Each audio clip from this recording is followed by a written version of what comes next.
இனிய மாலை வணக்கம் நண்பர்களே. எல்லாரும் எப்படி இருக்கீங்க? நல்லா இருக்கீங்களா? ஓகே, இன்னைக்கான திருக்குறள் 250. இந்த அதிகாரத்துடைய கடைசி திருக்குறள். வலியார் முன் தன்னை நினைக்கத்தான் தன்னின் மெலியார் மேல் செல்லும் இடத்து.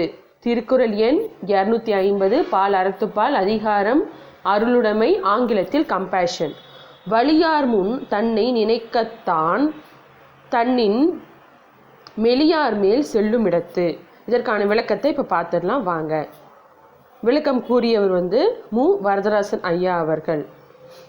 அருள் இல்லாதவன் தன்னை விட மெலிந்தவர் மேல் துன்புறுத்தச் செல்லும்போது தன்னை விட வலியவரின் முன் தான் அஞ்சி நிற்கும் நிலைமையை நினைக்க வேண்டும். அருள் இல்லாதவன் அவரை விட மெலிவானவர்னா ரொம்ப வீக்கான ஒருத்தவங்களை துன்புறுத்த போகும்போது வலியார் அவங்கள விட நல்ல பலமான முன்னாடி அஞ்சு நிற்க வேண்டியது இருக்கும். எளியாரை ஏமாற்றலாம், இல்லை துன்புறுத்தலாம், ஆனால் வலியாரை துன்புறுத்த முடியாது அருள் இல்லாதவன். English translation: When you threaten one weaker than yourself, think of yourself before a bully. அதாவது ஒருத்தவங்களை நீங்கள் அவங்கள வீக்கராக நினச்சி அவங்கள நீங்கள் பயமுறுத்துறீங்க, துன்புறுத்துறீங்கன்னா அருள் இல்லாதவன் நீங்கள் முதல்ல எப்படிப்பட்டவங்க அப்படின்ற மாதிரி யோசிச்சு பாருங்கள். ஏன்னா உங்களையும் வலியார் ஏய்க்க நேரிடும் அப்படின்னு சொல்கிறாங்க. இது ஒரு நல்ல திருக்குறள். உங்களுக்கு பிடிச்சிருக்குன்னு நினைக்கிறேன், புரிஞ்சிருக்குன்னு நினைக்கிறேன்.